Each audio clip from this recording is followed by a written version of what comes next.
मोमिन टीवी की एक और वीडियो में आप सबका खुश आमदीद। एक दिन बादशाह बहुत खुश होता है और इस मौके पर अपनी सातों बेटियों को बुलवाकर कहता है कि मैं तुम सब से एक सवाल पूछूंगा और अगर इसका जवाब मुझे पसंद आया तो मैं तुम सबको तुम्हारा मन चाहा इनाम दूंगा। बादशाह की सभी बेटियां एक कतार में खड़ी हो जाती हैं और इन सभी से बादशाह ने एक एक करके पूछा कि बताओ तुम किसका दिया खाती हो और किसका दिया हुआ पहनती हो। 7 बेटियों में से 6 बेटियों ने कहा कि अब्बा हजूर आपका दिया खाते हैं और आपका दिया हुआ ही पहनते हैं, क्योंकि आप हमारे अब्बा हजूर हैं, इसलिए आपकी वजह से हमारी ये शान शौकत है। ये सुनकर बादशाह बहुत खुश होता है और सभी को उनकी मनपसंद चीजें दे देता है। लेकिन बादशाह की सबसे छोटी बेटी अभी भी बिल्कुल चुपचाप खड़ी हुई थी। जब बादशाह ने इससे पूछा तो इसने कहा कि मैं अपने अल्लाह का दिया हुआ खाती हूँ और अपनी किस्मत का पहनती हूँ और ये मेरा नसीब है जो मुझे हर हाल में मिलकर ही रहता है। बादशाह ये सुनते ही बहुत ज्यादा गुस्सा करता है और कहने लगता है, कम वक्त लड़की, तूने मेरी नाशुक्री की है और तुझे इसकी सजा भी जरूर मिलेगी। शहजादी ये सुनकर थोड़ा डर जाती है।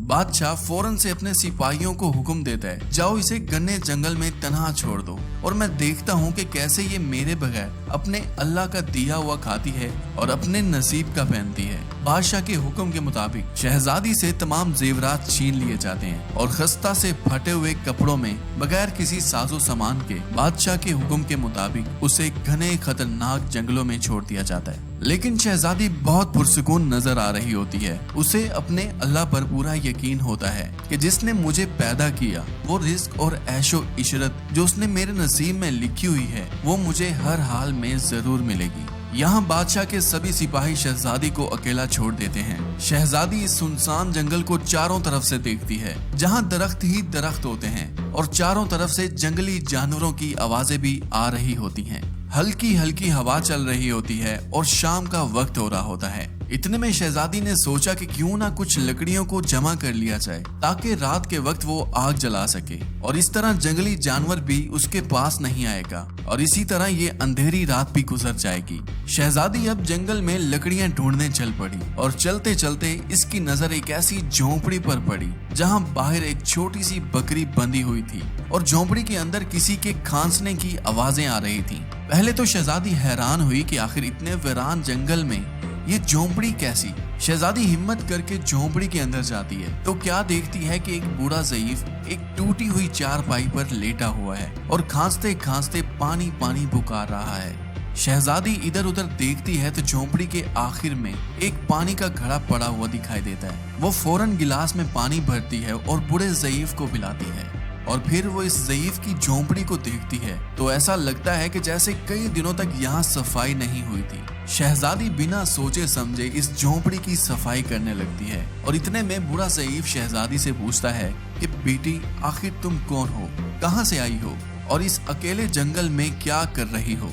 तब शहजादी इसे बताती है कि वो यहाँ तक कैसे पहुंची और उसका बाप जो एक सल्तनत का बादशाह है कैसे उसने गुस्से में आकर अपनी बेटी को यहाँ धकेल दिया था। बूढ़ा ज़ईफ ये सुनकर इसे झोंपड़ी में ही रुकने का बोलता है और कहता है कि मैं पास के कस्बे में काम करता हूँ, सुबह चला जाऊंगा और 8 दिनों के बाद वापस आऊंगा, इसलिए तुम यहीं रहो और झोंपड़ी में खाने का सामान है और नदी भी यहाँ पास है तो तुम वहाँ से घड़ा भी भर सकती हो। सुबह होते ही बूढ़ा ज़ईफ शहर चला जाता है और शहजादी यहाँ अकेली झोंपड़ी में रहने लगती है। शहजादी रोजाना इस झोंपड़ी की साफ सफाई करके बकरी का दूध निकालती है और आधा अपने लिए इस्तेमाल करती है और आधा बाहर कोने में बर्तन के अंदर रख देती थी ताकि रात को अगर कोई जानवर भूखा प्यासा हो तो वो यहाँ आकर ये दूध पी सके। एक दिन सुबह सवेरे जब शहजादी उठती है तो वो बाहर देखती है कि दूध का बर्तन बिल्कुल खाली पड़ा है और इसके साथ ही एक कीमती पत्थर पड़ा हुआ है जो दिखने में बहुत कीमती और अनोखा लग रहा था और इसके पास ही सांप के रेंगने के निशान भी थे। ये देखकर शहजादी को याद आता है कि जब कोई नायाब सांप बहुत खुश होता है तो वो अपने अंदर से एक ऐसा पत्थर उगलता है जिसकी कीमत हीरे जवाहरात से भी कई ज्यादा महंगी होती है। शहजादी बहुत ज्यादा हैरान होती है और दिल ही दिल में सोचती है कि शायद सांप बहुत भूखा था और इसलिए वो दूध पीकर खुश हुआ और ये पत्थर यहाँ छोड़ गया। शहजादी ने ये पत्थर उठाकर अपने पास रख लिया और फिर अगली रात शहजादी उसी बर्तन में दूध रख देती है और अगली सुबह फिर इसी तरह एक और अनमोल पत्थर मिल जाता है। ऐसे ही करते करते 7 दिन गुजर जाते हैं और शहजादी के पास 7 कीमती पत्थर हो जाते हैं। उसी रात बूढ़ा सईफ भी आ जाता है जिसकी झोंपड़ी में शहजादी रह रही होती है। शहजादी उसे अपने पास जमा किए हुए ये कीमती पत्थर दिखाती है और सारा वाकया बताती है और इस बूढ़े ज़ईफ को 3 कीमती पत्थर देकर पास के कस्बे में भेज देती है ताकि वो इन तीनों पत्थरों को बेच आए और आते हुए अपने साथ महल बनाने वाले मजदूरों को भी ले आए। और इसी तरह बाकी जो 4 कीमती पत्थर बच जाते हैं वो शहजादी अपने गले में माला बनवा कर पहन लेती है और कुछ ही महीनों में जंगल में एक ऐसा आलीशान महल बनकर तैयार हो जाता है जो उस वक्त का दुनिया का सबसे खूबसूरत महल होता है। और इस महल में शहजादी और ज़ईफ बूढ़ा दोनों मिलकर रहने लगते हैं जिसमें हर तरह की सहूलत होती है, नौकरों की बहुत बड़ी तादाद होती है, ढेरों तरह के खाने मौजूद होते हैं। अब शहजादी जंगल में ही एक लकड़ियों की फैक्ट्री बनवाती है जहां कस्बे के सभी गरीब लोग यहां आकर काम करने लगते हैं और इस तरह इन सभी लोगों को रोजी भी मिलने लगती है। देखते ही देखते ये जंगल अब शहर बन जाता है और दूर दूर से लोग यहाँ रहने के लिए आने लगते हैं और आसपास के शहरों में भी तहलका मच जाता है कि पास के शहर में शहजादी बहुत रहमदिल है और ये खबर ऐसे ही बादशाह तक भी पहुंच जाती है। तो बादशाह के दिल में ये बात पैदा होती है कि देखूं तो सही कि आखिर वो कौन सी मलका है, कौन सी शहजादी है जिसकी इतनी तारीफ सुनी जा रही है। बादशाह सिपाहियों के हाथ शहजादी को पैगाम भेजता है और शहजादी से मिलने की गुजारिश करता है। बादशाह के सिपाही जब शहजादी के पास जाते हैं ये खबर लेकर तो शहजादी ये हुक्म देती है कि मैं बादशाह से एक शर्त पर ही मुलाकात करूंगी, अगर वो अपनी सभी बेटियों को अपने साथ लेकर आता है। बादशाह के सिपाही जाकर बादशाह को ये पैगाम देते हैं और एक दिन बादशाह अपनी तमाम बेटियों के साथ शहजादी के महल जाता है। शहजादी अपने चेहरे पर नकाब करके अपनी बहनों और अपने बाप से मिलती है और उनके लिए तरह तरह के खाने तैयार करवाती है। शहजादी इनको दिखाने के लिए हर खाने के साथ उसी रंग के कपड़े और जेवरात पहनकर आती है।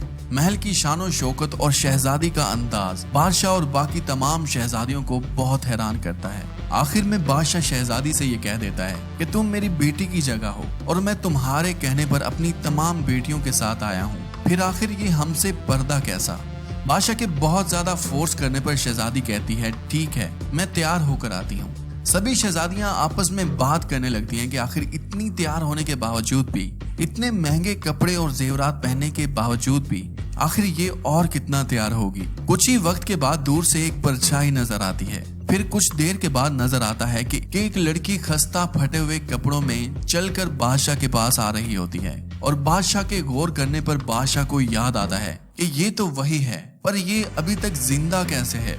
मैंने तो सोचा था कि आखिर ये जंगली जानवरों का शिकार हो गई होगी और जब मैंने कुछ दिनों बाद अपने सिपाहियों को इसकी खबर लाने के लिए भी बोला था तब उन्होंने भी मुझे बताया था कि वहाँ शहजादी का कोई नामो निशान नहीं है। तो आखिर ये कैसे मुमकिन हो सकता है। बादशाह खुशी से झूम उठता है और कहता है शहजादी को बुलाओ, मैं तुम्हें शहजादी से आजाद करवा के ले जाऊंगा, चाहे वो कीमत में मेरी सारी बादशाहत भी मांग ले।